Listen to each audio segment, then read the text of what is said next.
página 22. Tratado sobre la violencia, por Wolfgang Sofsky, 1996. Capítulo 3. Violencia y pasión. El 22 de octubre de 1440, Gilles de Rais compareció ante el Tribunal de la Inquisición, con sede en Nantes. Entre lágrimas de arrepentimiento confesó practicar el más grave de los vicios, el pecado contra natura. En el protocolo se lee, voluntaria y públicamente confesó ante todos el acusado, Gilles de Rais, que su ardor y su delectación sensual le llevaron a raptar y a encargar que raptaran a tan gran número de niños, que no sabría precisar cuántos, que los asesinó o los hizo asesinar y practicó con ellos el vicio del pecado de sodomía. Dijo y reconoció haber depositado de manera criminal el semen espermático sobre el vientre de los referidos niños antes y después de su muerte, y también mientras morían, niños a los que en ocasiones él mismo, y también algunos de sus cómplices, infligían diversos tipos y formas de tormento, o les separaban la cabeza del tronco con cuchillos largos o cortos, o les golpeaban violentamente la cabeza con un palo u otros objetos contundentes, o los colgaban de una barra o de un gancho en su habitación y los estrangulaban, y mientras morían, él empezaba a practicar el vicio sodomita de la manera referida. Dormía con los niños muertos, y los que tenían las cabezas y las extremidades más hermosas los dejaba a la vista y hacía abrir sus cadáveres, deleitándose en la visión de los órganos internos, y muy a menudo, cuando aquellos niños morían, se sentaba sobre su vientre y se complacía viéndolos morir, y reía, después de lo cual hacía quemar sus cadáveres hasta reducirlos a cenizas. Gilles de Rais, miembro de una de las más reputadas familias de Francia, era un noble caballero. Se distinguió como un gran capitán del lado de Juana de Arco, y dio muestras de una valentía poco común. Era un guerrero y un gentilhombre, aureolado por su nacimiento, su bravura y su riqueza.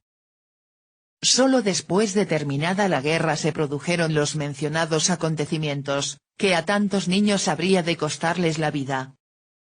El acta de acusación habla de al menos 140 niños asesinados, en su mayoría varones de entre 8 y 15 años. Las niñas no le interesaban. El caballero era un pederasta y un asesino en serie. Crecieron leyendas en torno a su figura. Lo que siglos después el Marqués de Sade, aquel intelectual de la orgia imaginaria en su celda, Gilles de Rais, lo había hecho realidad en sus castillos. Es muy fácil decir que el valiente caballero fue en verdad un monstruo del sadismo, un engendro del diablo. Pero el crimen es obra humana, es algo específicamente humano. Las bestias más feroces no cometen tales monstruosidades. Solo el hombre es capaz de los peores actos. Siempre es posible que los cometa. Sin embargo, el sentido de estas atrocidades escapa a la comprensión inmediata. Los móviles de Rais son inescrutables. Sus estados psíquicos se cierran a toda introspección ulterior. En cambio, es posible trazar a grandes rasgos un sociograma. La posición y la biografía de Rais son conocidas por relatos de testigos y por su propia confesión, obtenida bajo amenaza de tortura. Ante el tribunal se mostró arrogante y desdeñoso, cuestionó a gritos la autoridad de los jueces, a los que denigró llamándoles traficantes de indulgencias y fornicadores. Pero al día siguiente de haber sido excomulgado, de haber sido excluido de la comunidad cristiana tanto en la tierra como en el cielo, aquellos gestos se transformaron en expresiones de profundo abatimiento y contrición religiosa. Se sabe que practicaba ritos secretos de conjuración del demonio, la magia negra y la alquimia, y que hizo un sacrificio humano a Satán. Por otra parte, sufría accesos de pesadumbre y de duda. Quiso peregrinar a Tierra Santa para suplicar y obtener el perdón divino. Después de las campañas organizaba fiestas suntuosas. Tenía un séquito de más de 50 personas, entre ellas los miembros de un coro de iglesia dotado de un ajuar de ricas túnicas de seda y oro, incensarios y varios órganos, uno de los cuales requería la fuerza de 6 hombres para su transporte. Era amigo de los despilfarros, empeñaba sus bienes y malvendía tierras y castillos, hasta que sus fiestas de la vanidad le llevaron a la ruina. Para este gentilhombre, la violencia era una forma de vivir. La violencia era un derecho del gran Seigneur. Sus víctimas eran niños desamparados, mendigos en su mayoría. Aunque durante años corrieron rumores sobre desapariciones de niños, la justicia les hizo oídos sordos. La barbarie de estas muertes repetidas no era tan excepcional.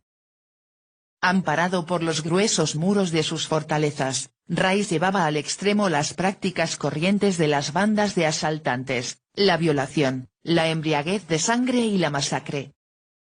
Rice no era mucho más sanguinario que los bandidos, los lansquenetes y los écorcheurs, que incendiaban las aldeas y, si era necesario, torturaban a sus habitantes. Era cruel como muchos de sus pares, solo que de una manera diferente. Le faltaba el sentido económico del saqueador asesino. Pero pertenecía a la misma sociedad, a una sociedad en la que hacía tiempo que había dejado atrás los tiempos del caballero armado hasta los dientes. La serie de sus crímenes comenzó cuando su carrera militar se había acabado y, como mariscal de Francia, tuvo que contentarse con ver marchar caballos y caballeros en inútiles desfiles. Ya no podía experimentar el ardor guerrero, la fiereza en el campo de batalla. La guerra de los caballeros iba siendo sustituida por la guerra pedestre, la de las bocas de fuego, las picas y los arcabuces. Las hordas de bandidos y de mercenarios cedían el terreno a la disciplina y a la organización, al orden de la violencia centralizada del Estado. Un año antes del proceso, Carlos VII promulgó un edicto que anunciaba el nacimiento de una nueva época. Se ponía fin a los actos de pillaje, y tanto los señores feudales como los bandoleros debían integrarse en el ejército de la corona o serían ejecutados. Gilles de Rais fue uno de los últimos espadones de una época ya en decadencia, la de los caballeros y la nobleza feudal. Conocemos las circunstancias históricas, el comportamiento y la carrera de Rais. ¿Podemos con estos datos penetrar en las pasiones de la violencia? Ni la rudeza de las costumbres ni el temperamento del monstruo pueden hacernos comprender el significado que de hecho tenía la bestialidad humana. ¿Qué dice en general el origen social sobre el sentido de un crimen? Por enigmática que sea la siniestra figura de nuestro caballero, el problema no es la persona, sino el acto, esa orgia de sangre y de perversión. ¿Tiene la atrocidad algún sentido más allá de sí misma? Se sabe que las atrocidades producen una ilusión de omnipotencia. Exceden los límites de la vida cotidiana. Escapan a las leyes de la razón, de los fines y de los valores. Todo esto nos parece inteligible de suyo. Pero el desarrollo de los crímenes de Rais muestra más cosas, todos los aspectos de la acción humana pueden darse cita en un acto sanguinario. En él encontramos el placer del desorden, el escarnio del sufrimiento de las víctimas, el deseo de traspasar todo límite. Encontramos también el hábito de la indiferencia, el ritual repetido de la escenificación, el desarrollo regular de la fiesta de la matanza. Encontramos igualmente la creatividad del exceso, el concierto entre los asesinos y la colaboración de los cómplices y los espías. Y encontramos finalmente el plan realizado con éxito, el cálculo, la racionalidad de la crueldad. Emoción, hábito, ritual y racionalidad, con estos elementos suelen distinguirse los distintos tipos de acción social. Pero estas categorías tienen un estatus puramente analítico. Sirven para clasificar hechos y ponderar las variantes de la descripción. Como estas no son disjuntas, no pueden excluirse sus combinaciones en la realidad. La violencia muestra a menudo varios aspectos a la vez, es más, adquiere su dinámica precisamente de la complementación y el refuerzo mutuos de estos aspectos. Un mismo acto puede ser al mismo tiempo racional y emocional, habitual y creativo. Lo que hace tan monstruosas las carnicerías de Gilles de Rais es la combinación de intelecto, pasión y ritual. La frialdad del cálculo está inseparablemente ligada a la embriaguez de sangre, y el tedio a la inventiva de la bestialidad humana. Pero la manera como se desencadena la violencia solo puede entenderse si se examinan detalladamente las formas de practicarla. A primera vista, la serie de infanticidios no es más que producto de la lujuria, la perversión y la alucinación.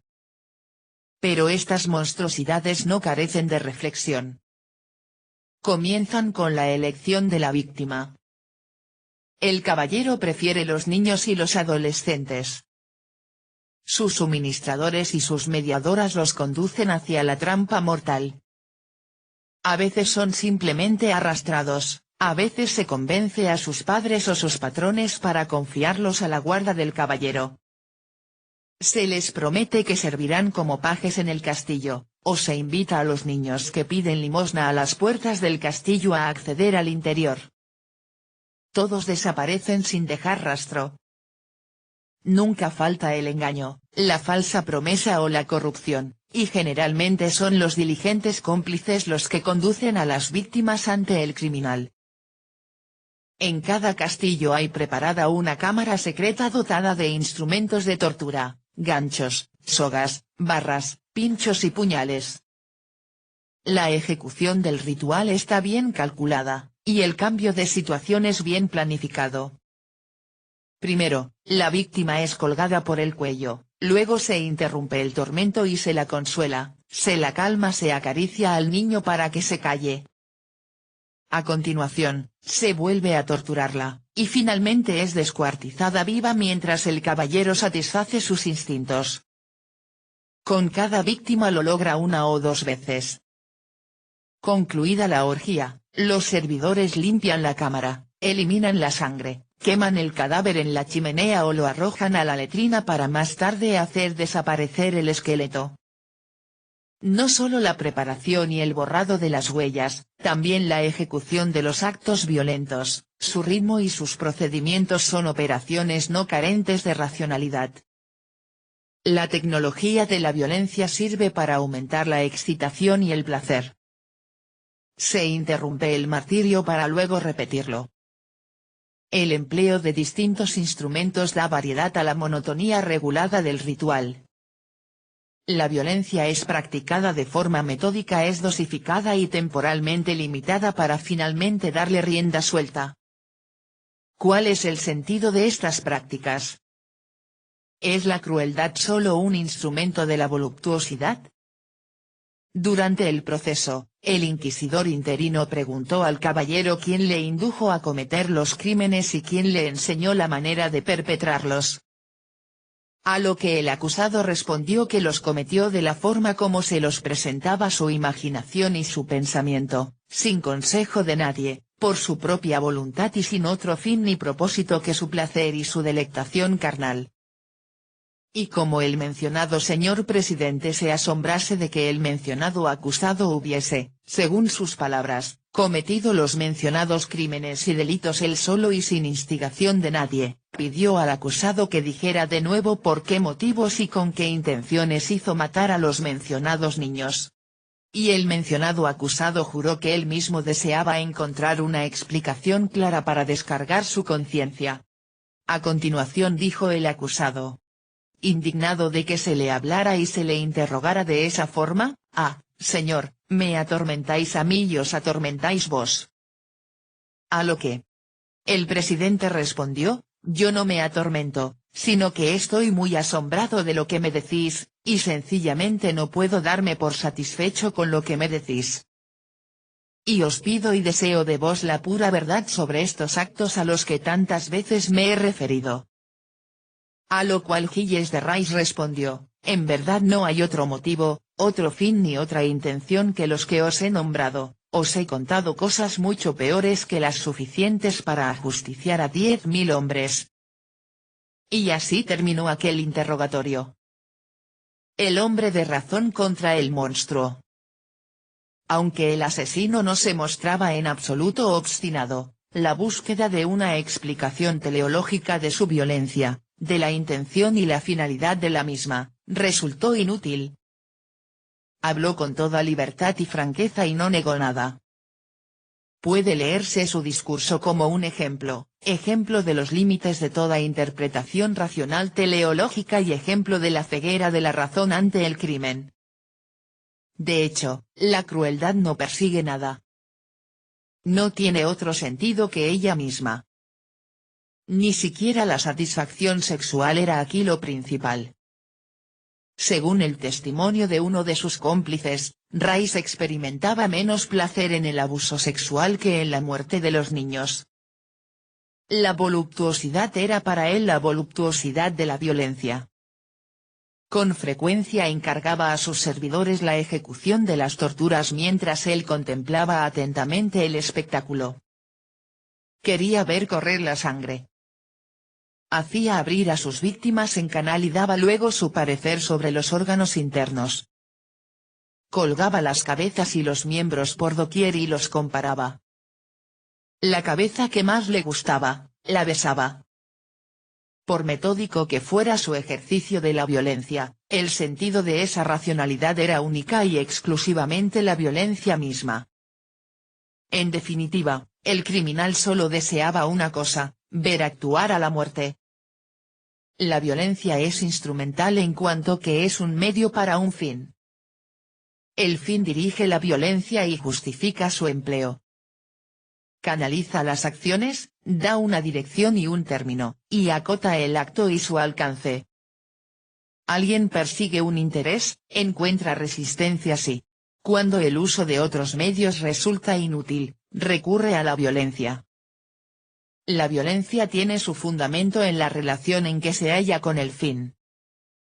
Si se ha logrado el fin y el adversario se ha vuelto dócil, no tiene sentido que la violencia continúe. Hasta aquí llega nuestra comprensión habitual. El enigma comienza cuando esta relación se invierte, cuando la racionalidad misma está al servicio de la violencia, cuando la inteligencia no es más que el instrumento para su acrecentamiento. En todas las formas de violencia que tienen su finalidad en sí mismas, el saber, la experiencia y la tecnología no se emplean más que para mantener el proceso de la violencia. La conexión con fines externos desaparece. La violencia carece entonces de razones, es absoluta. No es más que ella misma. La violencia absoluta no necesita de ninguna justificación. No sería absoluta si estuviera ligada a razones. Solo aspira a la prosecución y el acrecentamiento de sí misma. Sin duda tiene una dirección, pero no está sujeta a ninguna finalidad que le ponga un término. Se ha desprendido del lastre de los fines y ha hecho a la razón su sierva. Ya no obedece a las leyes de la producción, de la poiesis. Es pura praxis, la violencia por la violencia. Nada quiere conseguir. Lo único que cuenta es la acción misma. En la medida en que la violencia se libera de toda consideración para ser violencia en sí, se transforma en crueldad. La inversión y la supresión de las estructuras teleológicas muestran los límites del modelo racional. Si permanecemos en esta concepción, tendremos de la violencia real una imagen unilateral.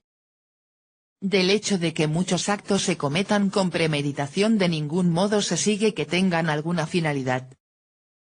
Ciertamente, vistos de lejos, siempre cabe atribuirles alguna finalidad o alguna función. Pero a menudo estas poco tienen que ver con lo que realmente gobierna los actos. Como si en todo comportamiento humano tuviese que haber una razón suficiente, un sentido teleológico que trascendiese los meros actos. La violencia absoluta se basta a sí misma. Por eso, el concepto instrumental de la violencia desconoce desde el principio aquel umbral en el que la violencia se convierte en crueldad, y no puede apreciar todos los procesos no gobernados por el cálculo porque son ellos mismos los que dirigen los cálculos. ¿Y qué decir del aspecto del hábito? La violencia habitual se produce sin fin ni motivo, como algo natural, y a menudo de forma incidental. Los hábitos son disposiciones invariables que se disparan automáticamente en situaciones recurrentes. El impulso radica en el objeto, las intenciones, reflexiones y decisiones son superfluas. La violencia habitual la desencadena un mecanismo simple. El autor se habitúa en un instante a lo que inicialmente solo era un acto aislado. Es como abrir una esclusa. Una vez franqueado el límite de lo prohibido, no hay sino vía libre. De repente todo es posible. Al primer acto sigue el segundo, más aún, el primero exige el segundo. El autor se imita a sí mismo. La víctima es torturada porque ya había sido antes torturada, porque está ya marcada. Se la mata porque hace tiempo que está ya muerta como persona y como ser social. El torturador y verdugo no hace más que repetir lo que él mismo ya ha hecho y lo que otros ya han hecho, hasta que finalmente la crueldad se ejerce con tediosa indiferencia, en el acto, sin motivo ni interés, sin especial atención. La barbarie se torna normal. Sin duda eran Rice y sus cómplices criminales habituales, asesinos múltiples. El número de víctimas parece inconcebible. Siempre el mismo ritual, la gran francachela en la que se sacian de suculentas viandas y abundante vino. Siempre la misma tortura, el estrangulamiento, el grito ahogado, la excitación y la satisfacción, y la eliminación de las huellas. La orgia de crueldad es una escena recurrente, y su desarrollo, de una regularidad monótona. No exige ninguna decisión. El programa es bien conocido, y los asesinos actúan rutinariamente. La indiferencia hacia las víctimas es espantosa. Son niños de baja extracción. Socialmente no cuentan nada, pues son mendigos, existencias prescindibles a los ojos de la sociedad aristocrática. Solo son objetos para el espectáculo de la disección y materia prima para el placer. La deshumanización de las víctimas se consuma lo más tarde cuando sus gritos han sido ahogados. Desde que cometen su primer asesinato, los criminales ya no tienen que superar ninguna inhibición. Solo repiten lo que desde hace tiempo vienen haciendo. La crueldad se ha hecho en ellos hábito. Pero la satisfacción dura poco. La excitación desciende, la fascinación se debilita. Tampoco los deleites de la crueldad son eternos. Es cierto que la costumbre ahorra móviles y fines. Pero no hace que el placer dure. No es una inextinguible sed de poder lo que impulsa al monstruo. Es más bien la violencia misma, que siempre pide más violencia. Como la crueldad no persigue ningún fin, como no quiere conseguir nada, vive únicamente de la prosecución de sí misma. Pero cuanto más efectiva es, tanto más rápidamente aniquila a la víctima, menor es la satisfacción y más despiadado necesita ser el criminal. La crueldad actúa como una droga. Exige dosis cada vez mayores. Demanda innovación, variación creativa, para alejar la amenaza del tedio. El hábito produce así lo contrario de sí mismo. Este aspecto también está presente en estas orgías de sangre infantil. Hay en el ritual una fase reservada a la variación. Es aquella en que se mata. Unas veces se le rompe a la víctima la nuca con un garrote, otras se le arrancan las extremidades, otras se la degüella o se la decapita con la espada de la justicia. El modo de matar cambia según el humor y la ocurrencia espontánea. Pero estas variaciones tienen escasa significación. Todas son rápidas y sangrientas. Todas están lejos de la inventiva que caracteriza a la tortura. Apenas tienen algo de la creatividad, de la ingeniosidad refinada de las torturas interminables. Las variaciones no buscan prolongar la agonía ni dosificar el dolor. Solo quieren embriaguez de sangre. Los técnicos de la tortura o de la masacre disponen de un arsenal de suplicios mucho más amplio. Ellos improvisan y experimentan. La creatividad de la orgia de sangre es limitada en comparación. El orden del ritual deja poco espacio a la fantasía. No puede hablarse de un libre juego de la imaginación. En esa orgia no hay más que avidez de sangre. En ella está ausente la prudencia, la prevención y el comedimiento del artesano de la violencia. El ritual ofrece a cambio un marco en el que es posible el desencadenamiento de la pasión. Frente al indolente mecanismo de la crueldad habitual, los sentimientos son aquí el motor de la acción. La violencia habitual es repetitiva, indiferente, constante. La violencia emocional, en cambio, es eruptiva, expansiva, discontinua. Las emociones crean una realidad propia de la violencia. Se apoderan completamente del hombre, se posesionan de él. No hay que pensar aquí solamente en accesos de furor ciego, en el placer sádico, en el odio o en la venganza. El criminal experimenta una fiebre eufórica, y una salvaje alegría se adueña de él. Se entusiasma consigo mismo. Cada nuevo acto de crueldad, cada nuevo muerto aumenta su sensación de que no existen trabas ni límites que se le opongan. La violencia se alienta a sí misma.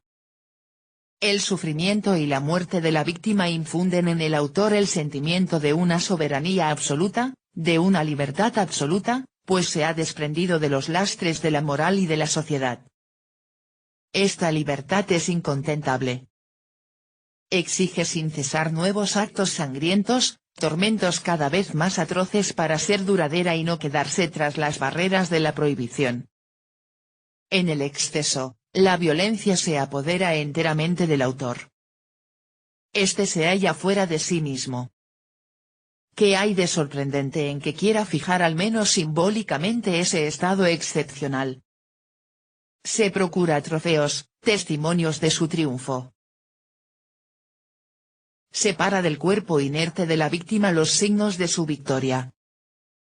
La pasión de la desinhibición es una clave importante para comprender la violencia absoluta.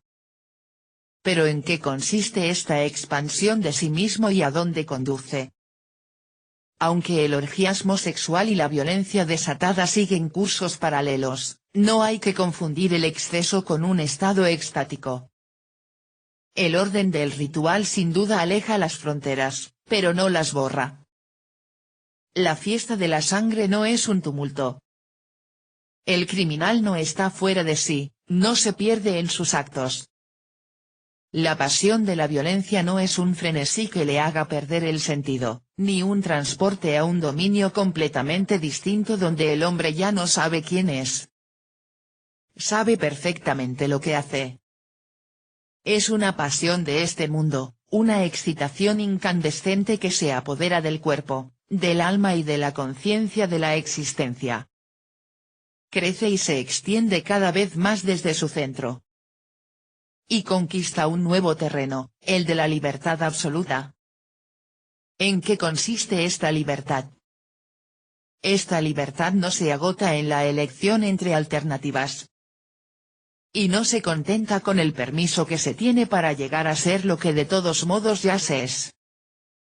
La libertad absoluta significa en primer lugar libertad en relación con la muerte.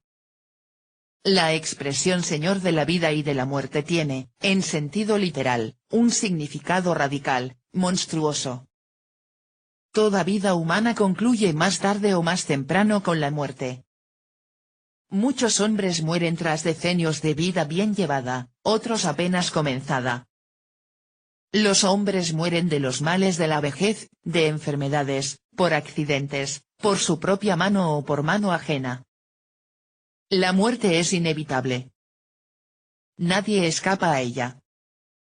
¿Podrán los hombres soñar con la inmortalidad o con una vida después de la muerte? ¿Podrán esperar acceder al paraíso o temer la precipitación en el infierno o los tormentos de la reencarnación? Todo esto no afecta a este límite definitivo de su existencia. La muerte alcanza a todos sin distinción, reyes y papas, caballeros y labriegos, hombres y mujeres. Se puede morir de las maneras más diversas. Pero en la muerte todos los individuos son iguales. La muerte es la violencia absoluta, la fuerza absoluta. Participar de esta fuerza produce una rara satisfacción. Quien sigue vivo allí donde otros ya han muerto conoce el entusiasmo de la supervivencia. El terror al contemplar la muerte termina en satisfacción, pues no es uno quien ha muerto. El muerto yace, pero el que le sobrevive sigue ahí de pie. ¿Y quién es capaz de procurarse él mismo la experiencia de sobrevivir matando a otro por su propia mano, queda poseído por una pasión peligrosa e irresistible? Adquiere una conciencia de su propio ser de la que antes carecía. Lo puede todo. Quien mata a otro se ve libre de la muerte. Más aún, se ha enseñoreado de la más poderosa de todas las violencias, se ha hecho amo de la muerte. Ya no son todos los hombres iguales. Solo el amo de la muerte manda sobre ella. Puede llamarla cuando le plazca. No hay que buscar la razón del acto de asesinar en impulsos naturales, o en el ansia de poder social, o en el instinto de autoconservación. Su razón última es el delirio de ser uno mismo inmortal. El hombre asesina para sobrevivir al otro. El acto de asesinar es la forma más sencilla y más baja de la supervivencia. A él va ligada la conciencia de la soberanía. No es la soberanía del legislador, de la reglamentación, tampoco es la soberanía de la decisión que pone orden en el caos declarando el estado de excepción. Es más bien la soberanía negativa de la transgresión, de la destrucción, la soberanía del crimen cubo. No hay que olvidar que Gilles de Rais era un gentilhombre. Los gestos imperiales del derroche y el derramamiento de sangre caracterizaban su vida. Mas tampoco al caballero de su época le estaba todo permitido. El infanticidio y la herejía estaban castigados con la muerte. No había perdido del todo la conciencia del crimen, la conciencia del pecado que acompaña al criminal en su primer asesinato. El asomo de arrepentimiento delata un resto de angustia por la culpabilidad. Pero, amparado en el secreto, pudo romper una y otra vez las barreras y gozar brevemente de la depravación máxima. Protegido por el secreto, pudo entregarse sin trabas y sin medida, en un mundo no regido por ningún orden, donde reinaba el puro desenfreno, a sus crímenes. Este traspasar todos los límites no implica solo el dominio sobre la muerte, sino también la posibilidad de deshacerse de una vez por todas, definitivamente, de toda prohibición. No hay vuelta atrás. Las víctimas son solo medios para un fin. De ellas solo le interesa al monstruo su sangre. No son más que carne viva. Su persona no interesa.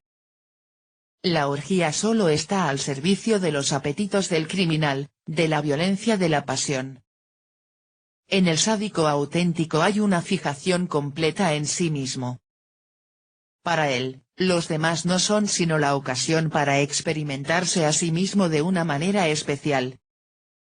Por eso son las víctimas intercambiables. El caballero se contentaba con niños de la clase social más baja. El acto de soberanía no es una victoria sobre los iguales en rango, es un triunfo sobre la ley y sobre sí mismo.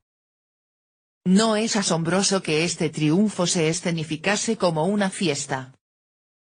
La fiesta es el momento del tumulto regulado, del exceso, en el que el orden de los valores se invierte. Esta orgia de violencia es una reunión social, la de un grupo compuesto de servidores y cómplices cuidadosamente escogidos que comparten el secreto. Ellos participan en la gran francachela, en la matanza y en la inspección de los cuerpos. A veces el caballero se contenta con observar lo que hacen sus auxiliares sin tomar parte personalmente. Le basta el placer de la mirada, el espectáculo de la muerte. El placer de la visión sobrepasa incluso al de la posesión física. Pero otras veces busca el contacto físico y se sienta a horcajadas sobre un cuerpo decapitado para sentir sus últimas convulsiones. Los sentimientos sociales cotidianos quedan suspendidos, no siente ni compasión, ni culpa, ni vergüenza ante sus cómplices. Las inhibiciones morales quedan suprimidas. La comunidad de los cómplices celebra el estado de excepción de la libertad. Sin embargo, no hay igualdad entre los criminales. Es cierto que el crimen secreto los encadena unos a otros. Pero la jerarquía de las clases sociales no queda suprimida. La fiesta de la sangre no invierte el orden del mundo. El Señor no sirve a los esclavos. Ellos obedecen las órdenes de su Señor y ejecutan sus decisiones. Ellos, solo en muy escasa medida, participan de la perfección del Señor, de su victoria sobre la muerte. La amenaza de muerte, que obliga al siervo a obedecer, en modo alguno ha quedado suspendida, solo queda provisionalmente desviada hacia la víctima. Sin embargo, los servidores no participan a disgusto. Ellos cumplen gustosamente las órdenes. Pues haciendo lo que el Señor les ordena, ellos mismos se convierten en amos de la muerte. Gozan de su triunfo, aunque en realidad es el triunfo de su Señor. Y aprovechan la ocasión largamente esperada de dejar de ser esclavos por un instante. Son tan resueltos en el uso de su libertad, que se diría que durante los largos años de espera se hubieran entrenado en cada golpe y cada manipulación. El ejercicio de la violencia les hace vivir una doble victoria. Trascienden su condición mortal y trascienden también los límites de su existencia social. Esta es la razón de que la crueldad de las fuerzas subalternas a menudo sobrepase la de sus amos. Para ponerse al nivel del amo, el siervo debe sobrepujarlo en crueldad para alcanzarle, debe superarle. Mas, por sanguinario que sea el comportamiento de los siervos, estos no son, después de todo, más que simples auxiliares. El triunfo de la emancipación reposa en una ilusión. La crueldad que despliegan es la de su amo, no la suya.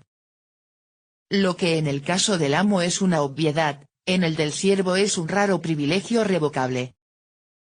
El amo puede disolver de golpe la comunidad criminal. Lo que los siervos hacen a las víctimas, el amo puede en cualquier momento hacérselo a ellos. ¿Qué nos revela este descenso a los abismos? Para la praxeología de la violencia tiene poca importancia la figura del gran criminal, sus móviles más íntimos y las alteraciones del carácter que en él puedan darse. Es completamente indiferente que Rice fuese un sádico por disposición interna, un monstruo con figura humana, o simplemente un imbécil con rasgos infantiles. Igualmente, irrelevante es lo que pueda revelar una consideración de las condiciones de su época. Podrá ser Rice un ejemplo de fracaso de la civilización, o la muestra de una forma aberrante de agresividad precisamente en una época en la que los caballeros empezaban a civilizarse. Pero no prueba la transgresión la validez de la prohibición, el poder de los dispositivos refrendadores tanto internos como externos. La determinación cronológica no nos dice lo más mínimo sobre la práctica de la violencia ni sobre el significado de las atrocidades. La violencia no se ciñe a los patrones de las civilizaciones. Siempre quiere ir más allá. La violencia absoluta, sin fundamento, está gobernada por pasiones a las que no interesan las circunstancias históricas. Es un error creer que la violencia se acaba cuando alcanza algún fin. y la idea de que la violencia quedaría eliminada para siempre si se intentara alcanzar los supuestos objetivos de la misma con otros medios se basa en un razonamiento falso. Este tipo de consideraciones ignora la violencia de las pasiones que impulsan a los hombres, el triunfo de la supervivencia, la soberanía de la transgresión, el deseo de traspasar todas las barreras. La violencia se impulsa a sí misma. Una vez desatada, adquiere el movimiento infinito del exceso, que no conoce culminación ni término. La tendencia a lo absoluto le es inmanente. Y con esto hay que contar siempre, cualquiera que sea, en cada caso particular, la forma en que emoción y creatividad, ritual y hábito, tecnología y voluptuosidad vengan emparejados. La distancia temporal hace aparecer extraños y espantosos los excesos criminales con niños. De ahí las leyendas en que la posteridad ha querido envolver al monstruo. El personaje real Gilles de Rais se confunde con la figura legendaria del caballero Barba Azul, y ha sido tema de romances, cuentos, películas, óperas y oratorios. ¿De dónde viene este interés incesante por el siniestro caballero? ¿Podemos estar completamente seguros de que las atrocidades solo producen repugnancia y horror? El horror y la repugnancia se apoderan del hombre cuando rechaza lo que interiormente le fascina. No hay repulsión sin atracción. Demasiadas veces el palabreo sobre el horror no es sino hipocresía. Al caballero no le costó demasiado encontrar a auxiliares leales. Los señores de la violencia son ciertamente pocos en número, sus auxiliares son en cambio muchos. Después de que los señores de la violencia se han retirado, una multitud de torturadores ocupa su lugar, la mayoría al servicio del poder ordenador, y una minoría para actuar por su cuenta. La crueldad no necesita grandes señores. Pero a los espectadores la figura del criminal les parece enorme. Parece exceder toda medida humana. El asesino y su rastro de sangre atraen toda la atención. Casi nadie habla del destino de sus víctimas. Estas son borradas de la memoria colectiva. La conciencia de la historia nunca es conciencia de las víctimas. Se quiere ver al asesino, no a los muertos. Cuando el caballero fue ejecutado, hubo mucha gente a su alrededor. La multitud quería verle morir. Se quedó perpleja cuando el gran gentilhombre pidió perdón entre lágrimas a los padres de sus víctimas. De rodillas suplicó a Dios misericordia. Marchó camino del patíbulo delante de sus cómplices para darles ejemplo. Fue el primero en ser colgado, antes de encenderse la hoguera preparada bajo la horca. Debía ser ejecutado de dos maneras, una como asesino y otra como hereje. Antes de que las llamas consumieran su cuerpo, algunas nobles damas obtuvieron permiso para rescatar el corazón de las llamas. Los restos carbonizados quedaron depositados en una caja que fue trasladada, como él había pedido, a la iglesia de los Carmelitas. Allí fueron inhumados. Página 32.